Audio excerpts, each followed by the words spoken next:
All right. This week on the podcast, we are excited to have as our guest Kotaro Aoki. Kotaro is joining us all the way from Japan. He's the founder and the director of Kotowari, an educational organization based in Japan. He has years of experience in designing and managing academic courses and educational programs. He has been inspired by his undergraduate studies of philosophy at Wesleyan University, as well as his 3 years of studying yoga and meditation in the Himalayas to bring unique and powerful methods of exploring the self and the world to today's Japanese youth. Kotowari provides transformative educational experiences for high school, university, and graduate students, as well as young professionals in Japan. Since 2021, Kotowari has been offering programs annually. Last year, Kotowari was recognized as a pioneer in the field of education and was awarded a grant from the Mitsubishi Mirai Foundation. Welcome, Kotaro. Thank you. Thanks for joining us. We were connected with Kotaro by one of the now mutual students. One of our new students in our semester program, Nanami, had also participated in Kotowari. And it is just always very exciting to see aspects of this microcollege idea, kindred spirits appearing all over the world. And it's especially exciting to find something popping up in Japan. So it's a pleasure to have you on. Yeah, same here. I've been listening to this podcast like since an early days, so I'm really excited to be here as a guest speaker finally. Thank you for having me. You're welcome. Thanks for joining us. So as a listener, you'll know that we always like to begin with a question about biography. So maybe if you could take us back to when you were setting out on adulthood, 18, 19, 20 years old, where were you? What were you doing? What were the big influences on your life in that period? Right, yeah. Oh man, I should have prepared better for this question. So I think one of the biggest turning points around that time was I was graduating from high school. That was around 2011, and that's like when the Fukushima nuclear disaster happened. It was like March 11th around that time, and that time it was kind of a situation was similar to COVID. News was like all around, different kinds of misinformation, and all around media, and people were confused about what to do. Nobody knew where the world was going, and as a teenager, I was really kind of curious about like what was going on. Like this is just like one instance really overturned reality like upside down. Before this incident, like everything was okay. Everyone was like, okay, this is safe, government is right, like science is like reliable and so on. But that can be overturned pretty quickly. And I was like, oh, what is this? And that really kind of put me into like, this search about, if is there anything really like unchanging, independently from like any external authority or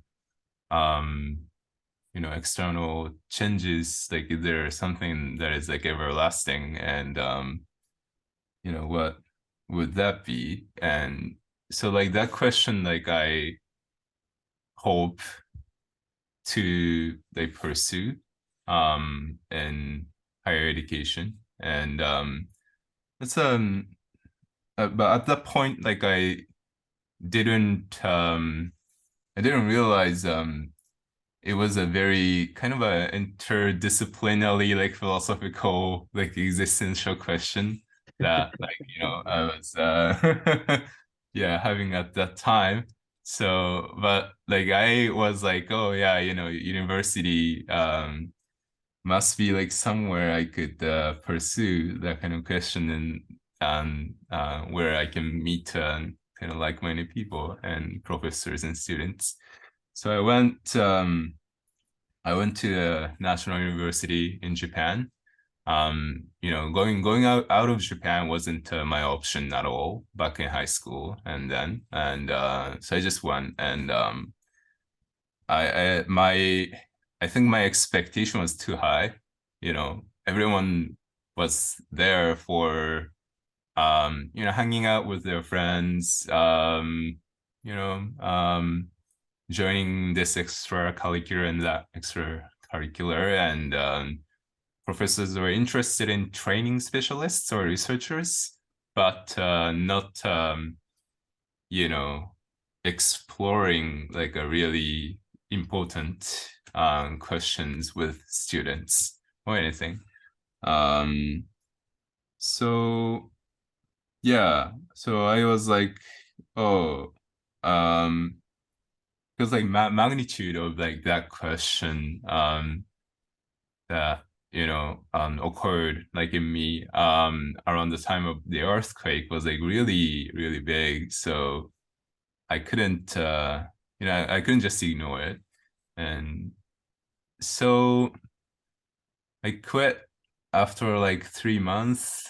Yeah, I felt like, oh, it's kind of waste of my life, waste of my time just being here and pretending that everything is fine and just I'm just gonna have fun and study a little bit and um yeah prepare for like job hunting, like and 3 years, because in Japan, like getting into university is really tough. So people spend like 1 year or 2 years prepping for exams, and it's kind of like people call it like summer break of life. you know so it's like 4 years, like they don't have to put like too much effort into study or anything. It's like pretty much freedom. And but yeah, the kind of environment I wanted was like really different. So yeah, so like I made a decision. Yeah, I left. And then like after some research, talking to friends, just randomly encountering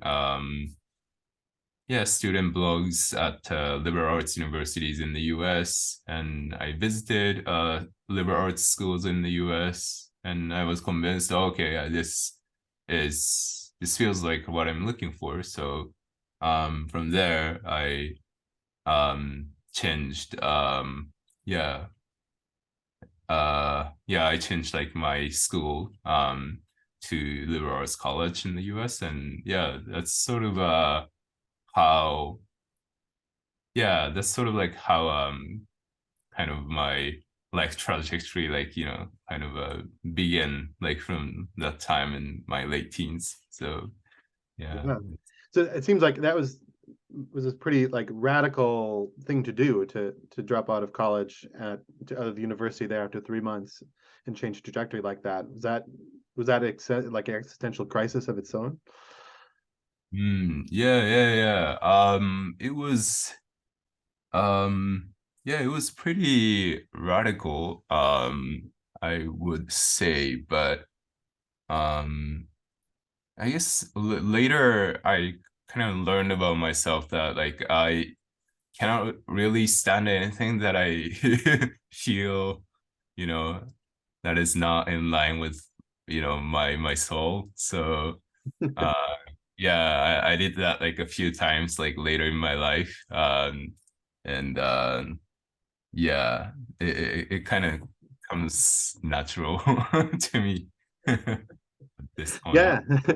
I'm also struck by your comments about the earthquake and that that disaster there. I remember I was a high school teacher here at that time, and it was something I remember watching some of the video of the tsunami and things from that time here, and it had even though it was the other side of the world, had a big impact on students, young people here all around the world. And than the subsequent nuclear crisis and things like that. And it's striking that you compare that to COVID, because I think that there's resonance there. And the students that we are working with right now, you and us, are kids who came of age in this COVID moment. And I think the questions of what is permanent, Yeah. what is real, what is the trajectory of life, are especially acute for people who have experienced a major disruption or disaster, or an event like these.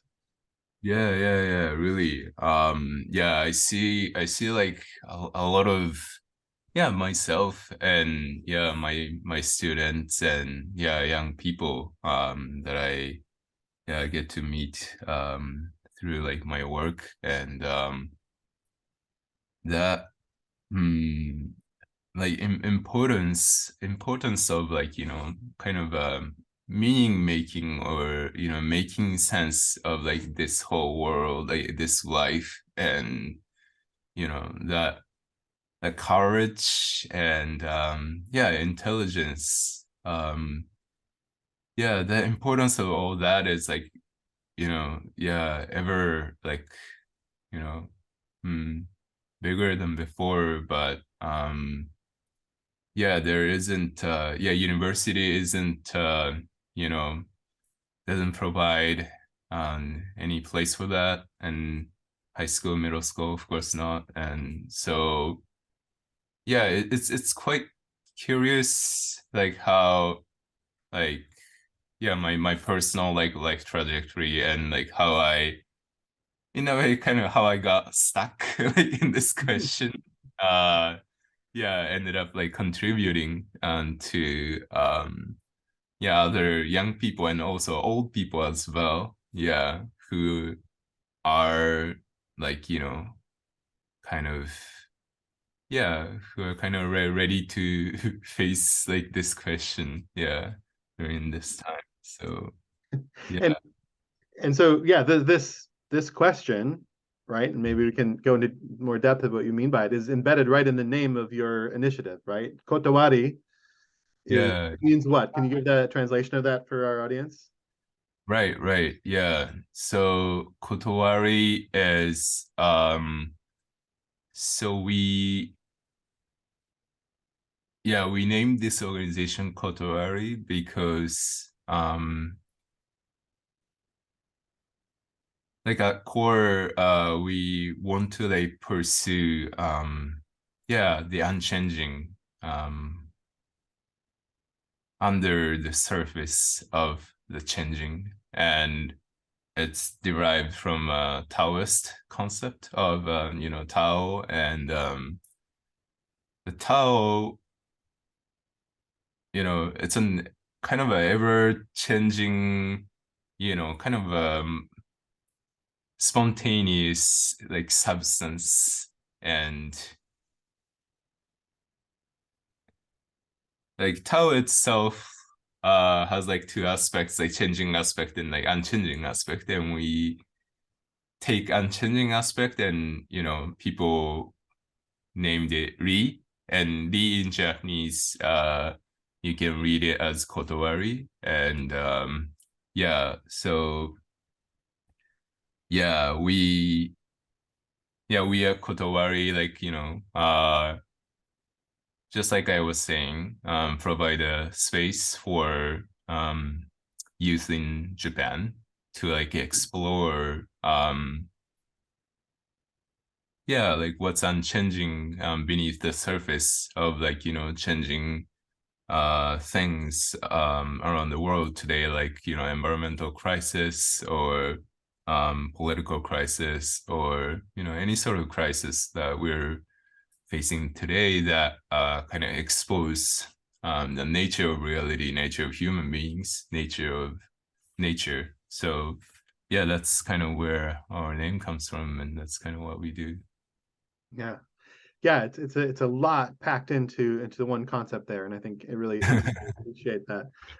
Maybe if we could continue with your story. I think if you read, people go to your website and see what's there. There is what I see you describing Kotowari is doing, as is bringing together this kind of liberal arts tradition of the West, right, which you have experience with Yeah. going to college in the U.S., with the kind of meditative, the contemplative practices of the East, which is you've embodied in your life. So maybe you could continue from you went off to college at Wesleyan University in the U.S. And did you find to what degree did you find what you were looking for there? And Right, then right. Yeah. I was I was really excited to be at Wesleyan University and finally be at a place like where I could I could meet people who are really serious about, questions like not just about this world, but also about, much like larger scale of time and space. And so yeah, and there, like I guess like most listeners here might be familiar, but liberal arts is like a very small classes are really small, like professor to like student ratio is like really low, like 4:1 or like 5:1, and like workload is like really tough. So like yeah, you have to basically like stay up till like quite late at night, drinking coffee and eating a hot sun and stuff. Yeah, and you're like kind of relocated. It's like boarding school. All the liberal arts colleges are boarding schools, so relocated to like some rural part in America where basically there is nothing but study and yeah, so it was really a perfect environment for someone like me who yeah who's like kind of only purpose like at that point was just like figure this life out figure this world out, figure myself out, and yes, I had all the books, like I had all the professors, I had all the students that I could um, talk with, and yeah, and it was there for the first time that I learned like what it means to really think, yeah, to have my opinions, like to listen to others, and yeah, really train to like get the point of things. Yeah. See like the kind of a basic assumption like of all things. Yeah, deconstruct like things to the first principles. And yeah, that kind of a critical, like logical thinking. Yeah, that was pretty much at the core of liberal arts education. And really the boarding school and liberal arts and Wesleyan was really um kind of famous for art, like film, studio film as well. So we had a lot of students like who are gonna be in the industry, pretty much in Hollywood, Right. in Broadway. And it was like in philosophy class, like we would have a dance students, film students, physics students, and not just like an intro level, but really high level philosophy of language, like philosophy of mind courses, like and when you hear opinions from like those students, like when you hang out with them, like you get to know like what kind of world like they live in, and you get to hear the best like things about like each field.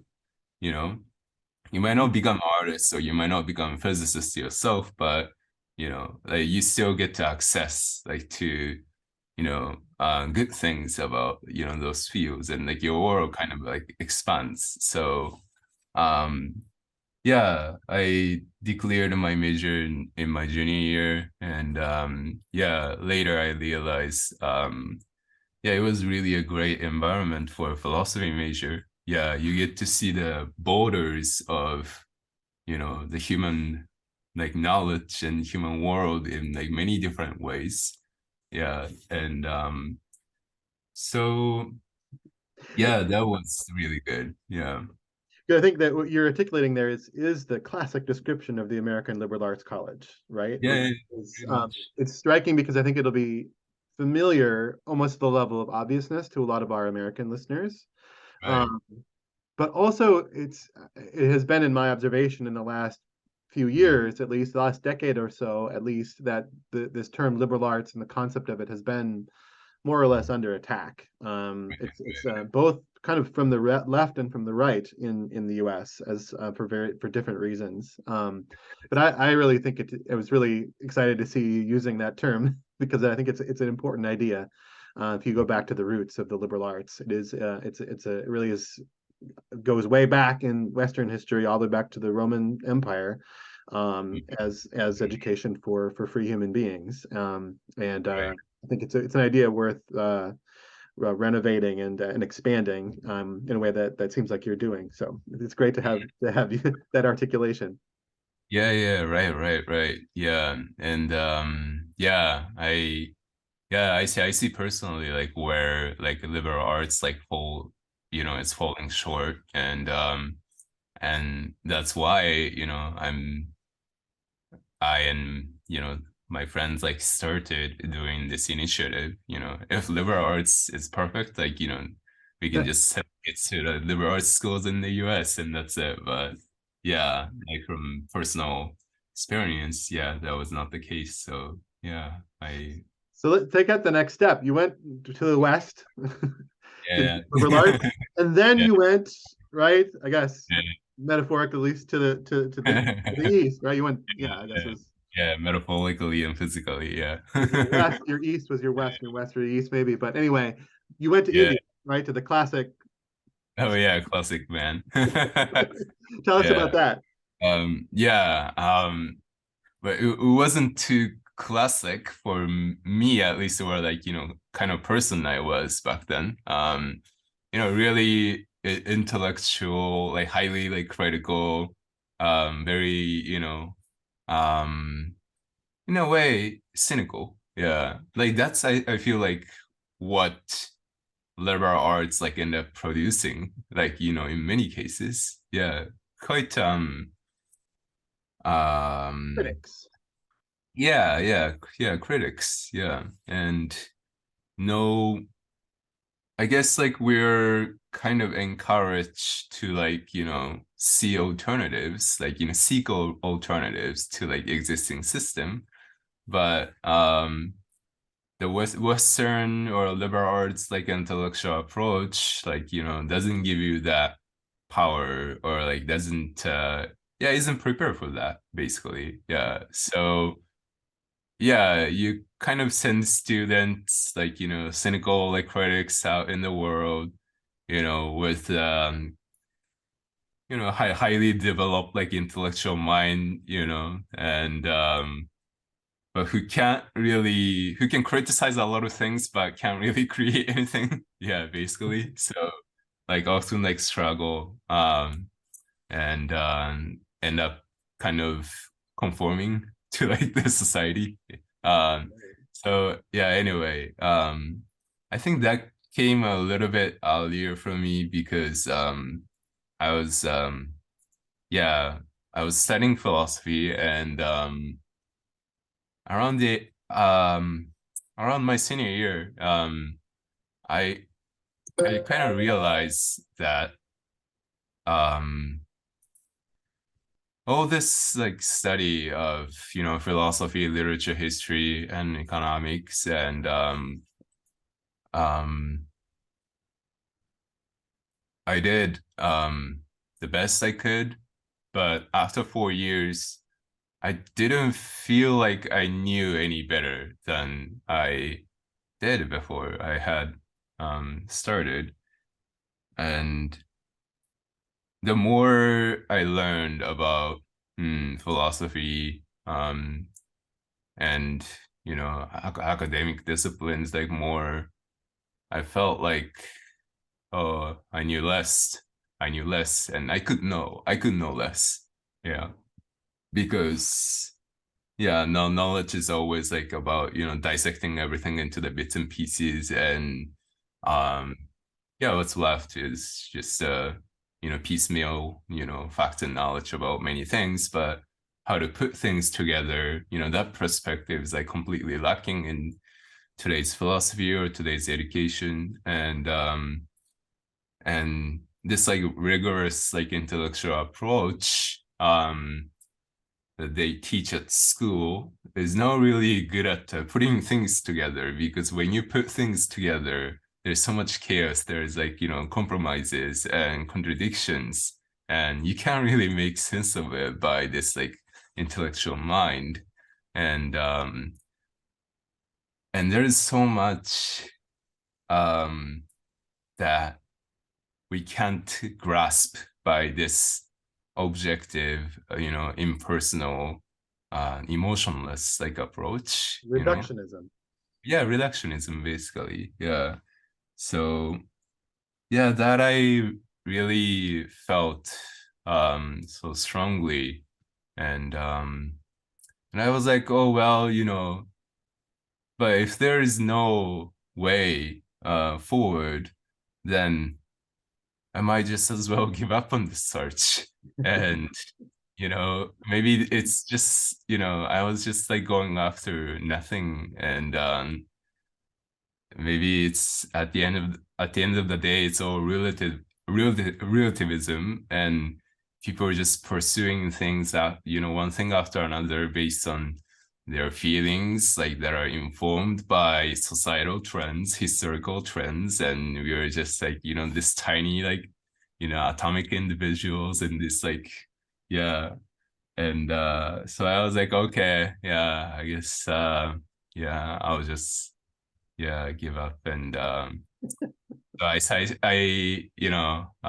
ended up getting a job offer from this like Wall Street firm, and yeah, yeah, I was like, I really hated myself for that. But I wasn't disappointed enough to like, yeah, stop doing everything. I think there's yeah, I was like, okay, maybe, I'll just enjoy my life. And yeah, so yeah, I signed up for that life, trajectory. And yeah, so I was in New York for a bit. Yeah, and then they sent me to Tokyo office. And I think I was there again for 4 months. And again. Yeah, yeah. So after 4 months, life was actually good. Yeah, just as I expected. And really 9 to 5. Like financial industry, like investment is really, notorious, like quite infamous for their, heavy like workload. But that company was really good. And I got like all the I guess new like corporate like employee could ask for, good salary, like good supervisor, good work environment, and fairly intellectually like stimulating work. Yeah.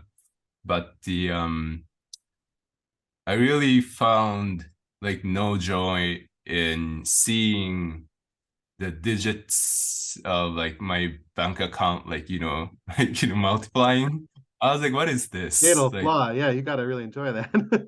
yeah. If you're in that industry, or if you're in business, like you have to like enjoy that, But like I was like, what is this? Like, I really have nothing to do with these numbers, and I'm really not contributing anything to anybody.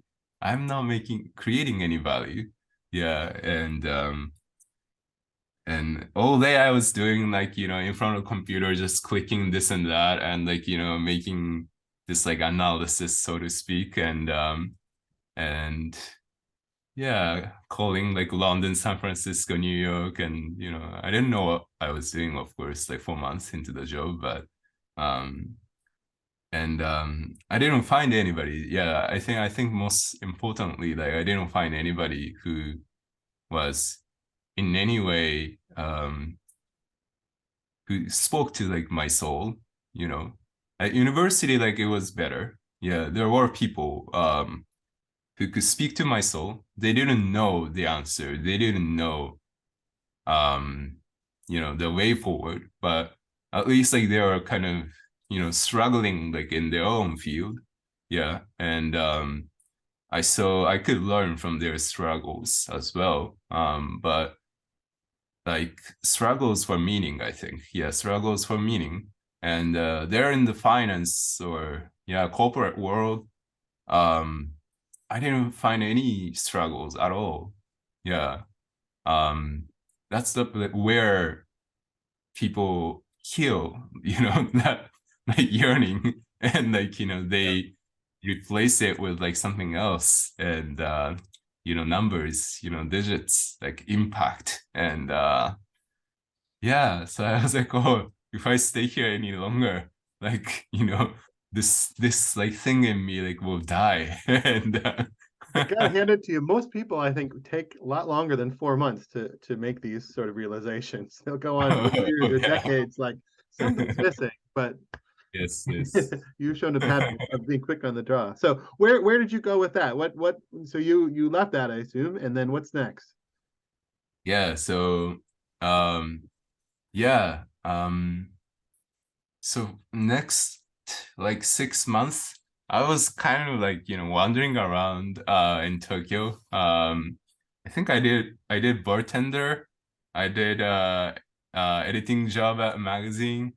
Um I did yeah, some random other stuff. And I was like, well, no, it's not going anywhere. And whatever I could think of right now, it's probably like limited by like my own mind. So, I need to like empty my mind first.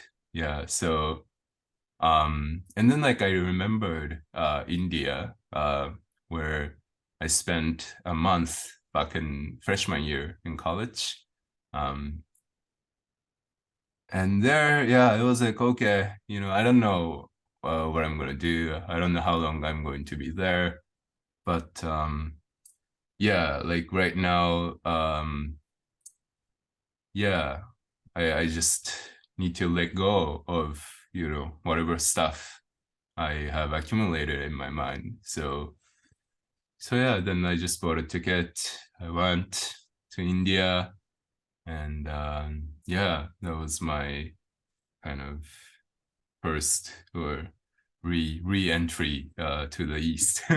Is it? Yeah. I mean, it's remarkable. India has served that function in people's lives for thousands of years. I was just reading the other day about I mean figures in the Roman Empire, right, who went to India, and there's been the important role that India has played in the spiritual history of all of the world, really, in this way. Yeah, yeah, really, really. It's amazing how like that country like has been, yeah, like somehow like maintaining, that heritage like for many, many thousands of years, like without any like, centralized like, government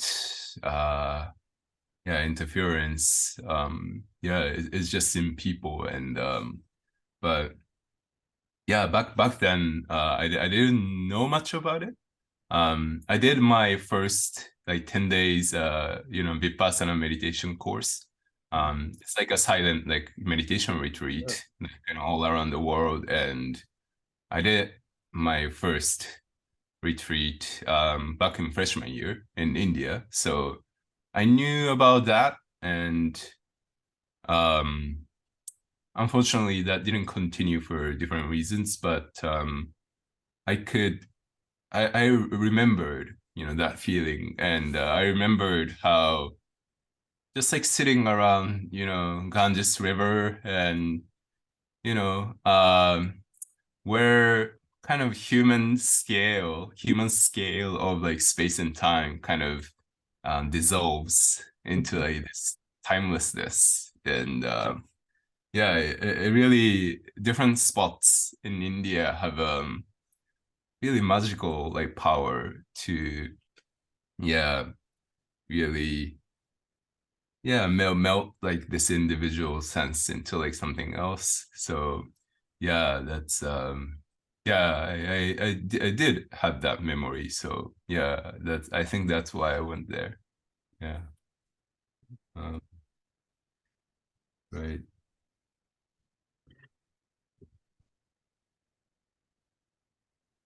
So So yeah, yeah. that you were there. Yeah, that was the next thing following from being in India is Kotowari. Is that right? Yeah. Right. Mm. So maybe yeah, could you take us up to that moment and where how did this initiative how did this get started? So um yeah, Kotowari got started after I came back from India. So I ended up living in India for almost 2 years and a half. Yeah. Um, actually, I was not going to come back. Um, I was thinking about becoming a monk. It's pretty much into the idea of renunciation. So yeah, I got like really seriously drawn to this world. And But yeah, COVID happened, and for different reasons, I came back to Japan, and yeah, for 1 year, I was thinking whether I should go back to India or stay in Japan, do something, and yeah, I was in like that kind of state. I did this job and that job here and there, and in 2011. Yeah, my friend was starting her NGO, and it was about like environmental like protection.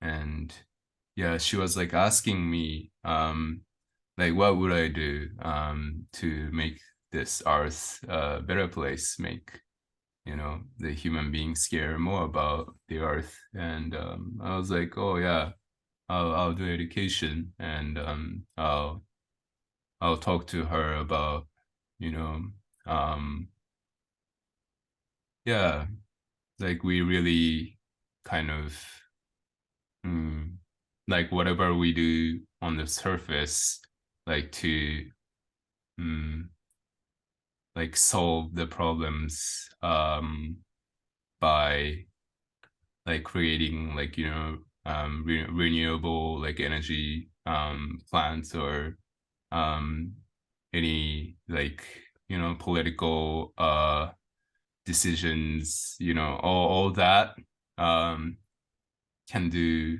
like so much.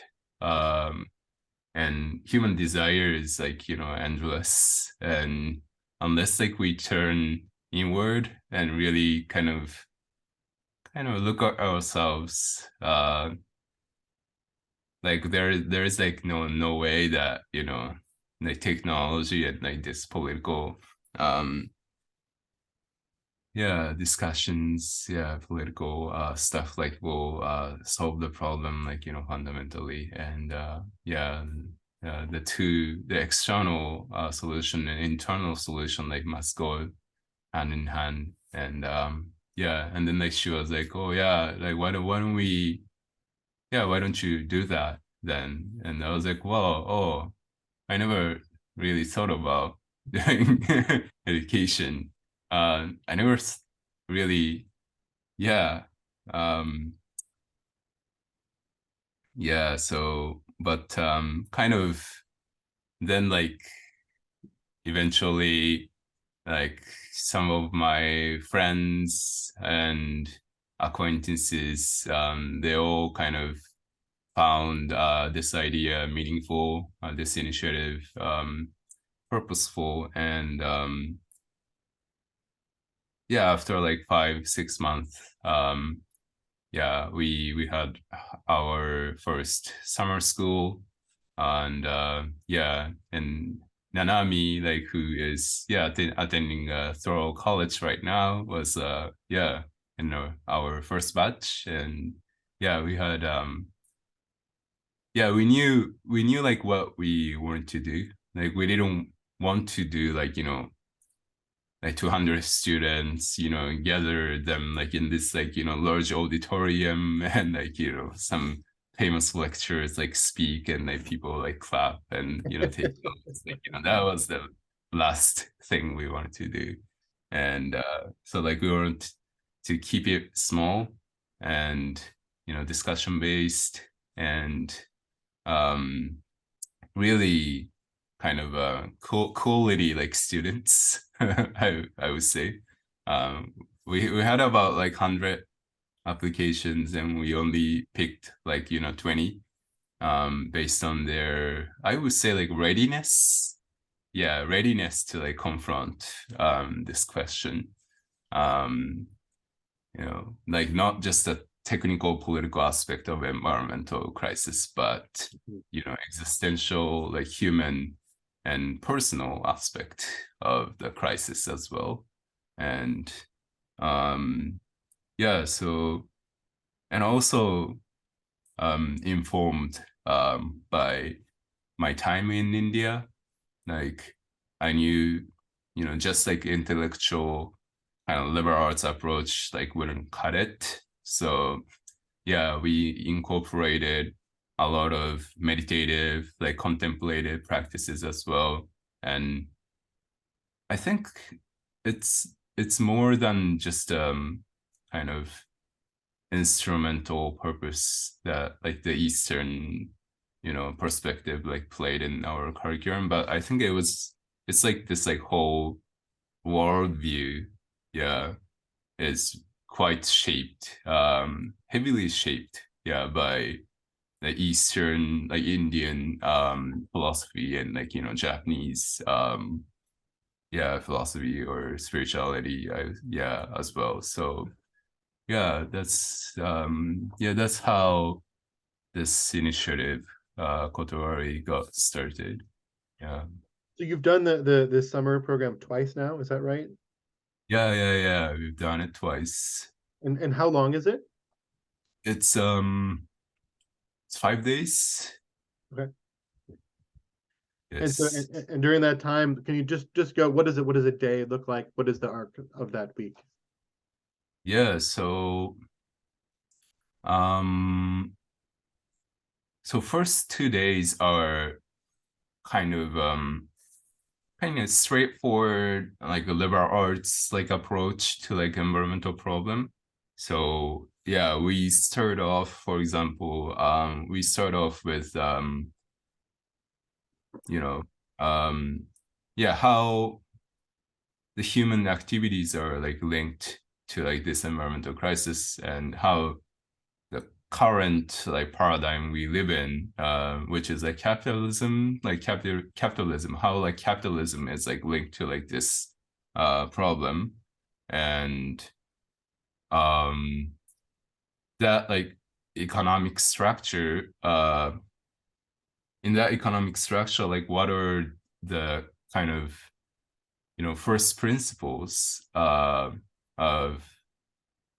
capitalism, which is like individual freedom and individual equality, and you know between the two poles, like all the problems of modernity, like kind of emerge, and environmental problem falls somewhere between. And so like we have lectures by like philosophers, like economists, like business scholars, and like we kind of approach different aspects. And after like every lecture, we kind of have prompts like to encourage like students to reflect on themselves.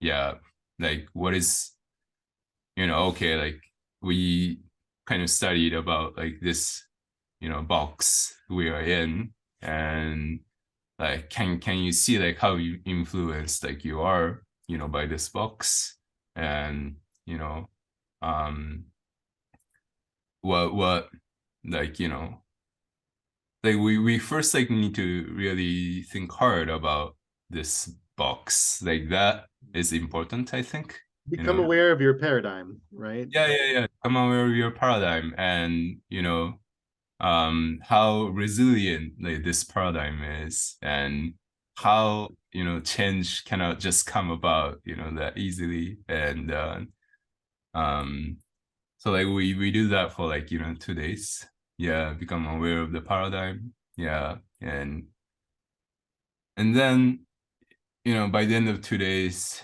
people are yeah, students become kind of quite pessimistic. Yeah.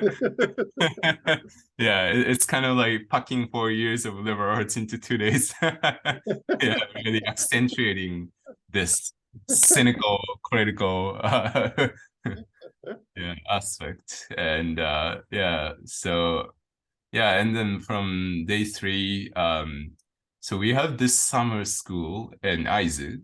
Yeah, Aizu is like uh it's hard to like find kind of similar place in the US, but it's kind of like the part of Japan where the waves of like modernity, haven't completely influenced, the basic like texture of like, yeah, it's kind of like Virginia maybe. What did you say? Virginia, like similar to Virginia, Ah, maybe. well, I Yeah. propose someday you'll come, someday soon, hopefully you'll come to visit where we are. But I Oh, think really? the driftless region of southwestern Wisconsin might have Oh, some really? Okay. relative natures like that. Yeah, Oh, things right. Yeah, really seem some differently here in the same way. yeah, all right. So, But this is yeah, in the Fukushima prefecture. This is the northern part of the island of Honshu. it's actually southern part. Oh, Um, yeah, southern part of Fukushima, and yeah, and they're like kind of you still can get a feeling that everything is kind of interconnected. Nature, human, and artifacts that people use to interact with nature, make living, and so we take them around, and we visit yeah, this like kind of strange museum of like bunch of artifacts. uh-huh. And um it's pretty amazing like how so like in day one and day two, like we learned about exploitation. We learned about the how dominating the external world was like always kind of a priority of the technology, and how that is all linked to like this like mechanism of capital and all that kind of stuff. And then like we come to like um this museum, like where okay, productivity is like super low. Yeah. And but that productivity was in sync with the reproduction cycle of nature. And we have this like local, guide who has been protecting the forests like around this area for like decades. And like he can tell like the story about the life there, like like he can convey that to like people's heart. Yeah, so there are kind of students like encounter like at that museum, and like we also go to this um kind of natural forest that has been yeah there for like thousands of years. One of the very rare places in Japan or in the world as well, I think. Yeah. And yeah, so there yeah, they learn um yeah, they get to experience like firsthand, yeah, what it really feels like to be um in that nature, to like really experience like something that is not touched by the human civilization. Yeah. And A different paradigm, really. yeah, really different paradigms. That So we take contrast is really strong. yeah, so we create that contrast. Yeah. And like, so like yeah, and we also introduce them to like meditation practices, yeah, in the forest. Yeah, also we have practices in the morning. Yeah, and yeah, and we have a lot of kind of empty like spots like between our curriculums. So yeah, people have plenty of time to absorb like, all that um yeah, experience, digest, and yeah.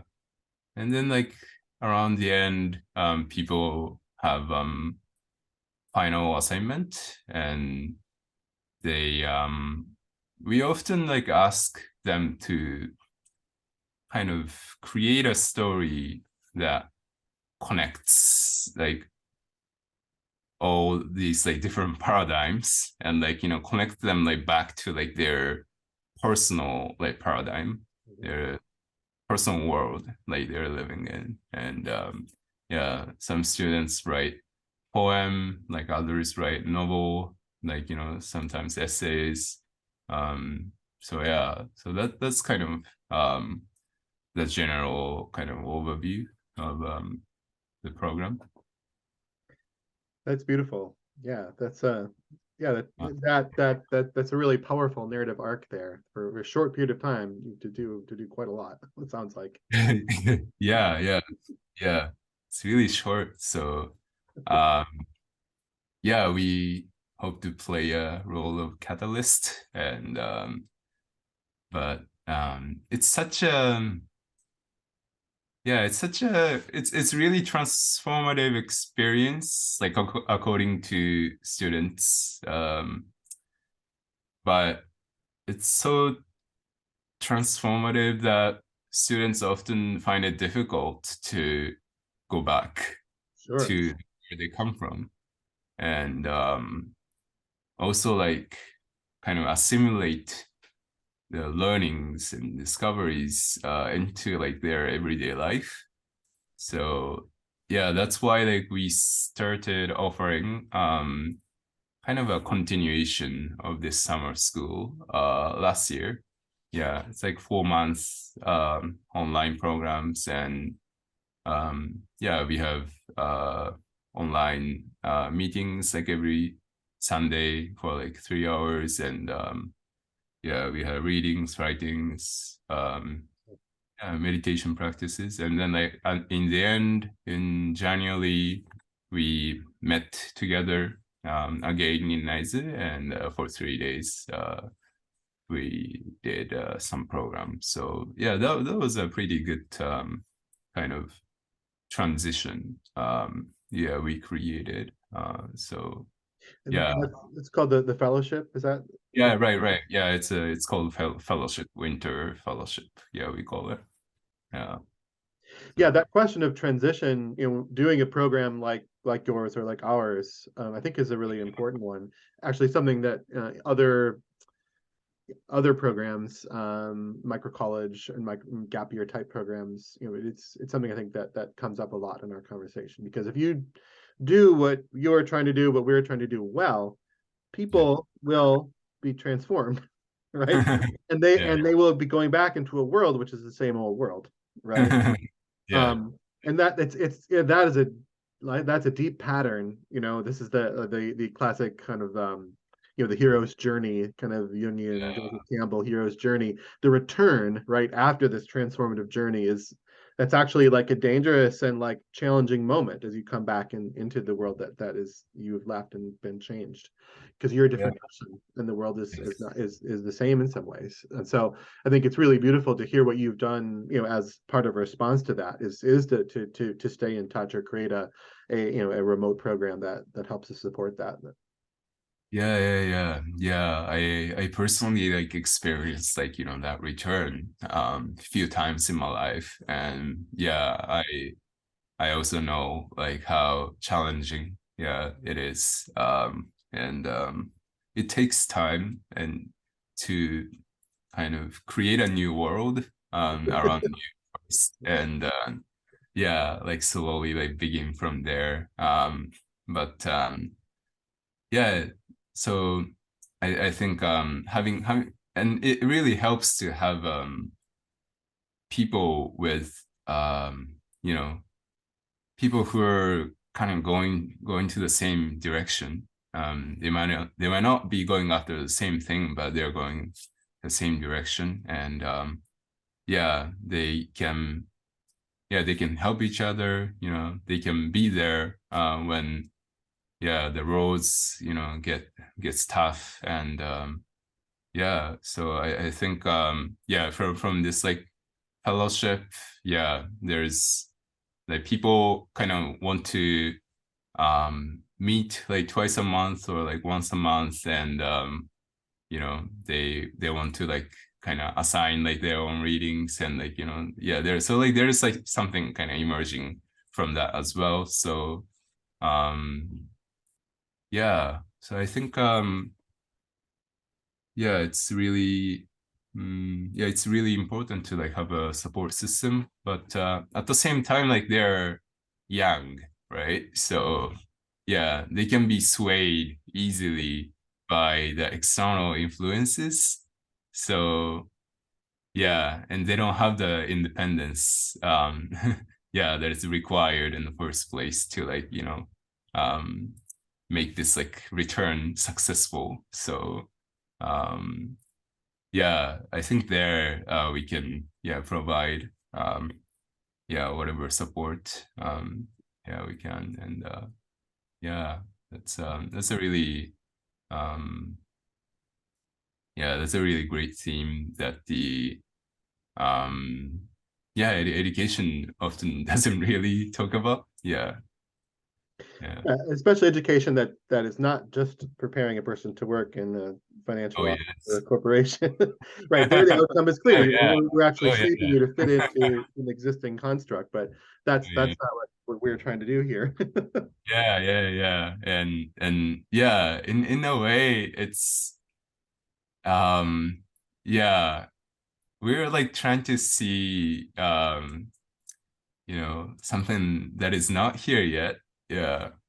And and sometimes yeah, I feel like yeah, sometimes I wonder like if I'm like irresponsible, but it's like all in us, and it's been in human beings for like, you know, over centuries and many thousands of years, you know, like people call it like, you know, yeah, kingdom of God, or you know, different names, and always like trying to see like something that is not here yet, but you know, so I think that kind of planting like that seed of like, you know, hope, like future ideal.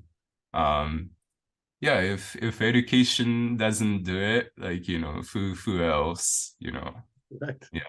So yeah, Yeah. it's yeah, and we don't make promises, but yeah, promises of heaven we can make, but yeah, we can create it together maybe. Yeah, or yeah, so So do you have any sense, any intuitions, or any hopes for where this goes in the future? What's next for Kotowari? Beyond these initiatives that you've started. yeah, so it's been just 2 years, right? And yeah, one thing about this Kotowari is even during program, like we improvise a lot. Yeah, we always like kind of sense what is going on here and now. Yeah. And then like change, you know, daily activities, often like drastically. And yeah, so like we really, you know, take things like as we go. But so yeah, I can say the same about like where we're going from now. But so far, I have a sense that the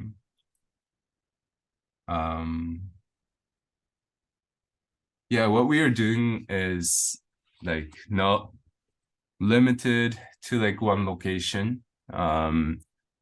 Like what we can offer, yeah, shouldn't be limited to like just Japanese. So yeah, we're and like this kind of group like what like eventually like we want to like create this group of people who yeah basically yeah facing this like question yeah and of yeah what is this like about like what is this world about and yeah going through the transformation like first personally and then like when this like individuals like get together um yeah like slowly like larger scale like things like might change and so yeah we hope to like make this circle larger yeah but also like at the core we must like maintain the highest purity and quality yeah so first like thing is like like we want to like kind of provide yeah online space accessible to like a larger number of people because like right now like every year we have about 100 something applications but we can only accept 20 so yeah like we want to provide even a bit of a taste about this program for anybody who's interested and also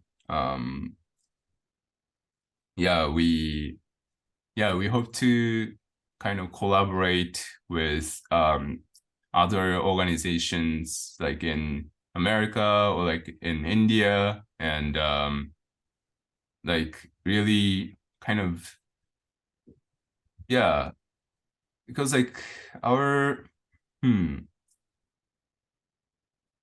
yeah even though like our approach is not external like external things like don't really matter as much as the traditional education but I think it's really um it gives like a lot of hope to like young people that like no matter like what language like race like whatever ethnicity like they're all humans on the planet like have the same thing like in them and like we're all going through the same thing and really kind of create this yeah kind of reviving like this sense of humanity yeah really like I feel like it just has become a symbol without much substance this word humanity but um yeah I think it's really important to like bring that like alive in like each of us yeah especially like youth so yeah so I see yeah as like kind of yeah working together with yeah people outside of Japan and yeah hope to like bring that um effect to the youth participants so yeah that's about it. Well, that is a beautiful, beautiful picture. I think a great place to end our conversation. This morning, my day began with a conversation with a group of students and teachers at the International People's College in Denmark, folk high school there in Denmark. And it's ending here today with a conversation with you in Japan. And really, this picture of humanity at a global level, bringing forward these ideas, young people exploring, the nature of reality and the relationship to the earth collaboratively. I think you can see it happening in real time, and it's really exciting to be a part of it. And I think it's really exciting to learn about your work, Kotaro. Thank you for your work you're doing, and thank you for taking some time to tell us about it. Yeah, thank you for having me. Thank you. All right.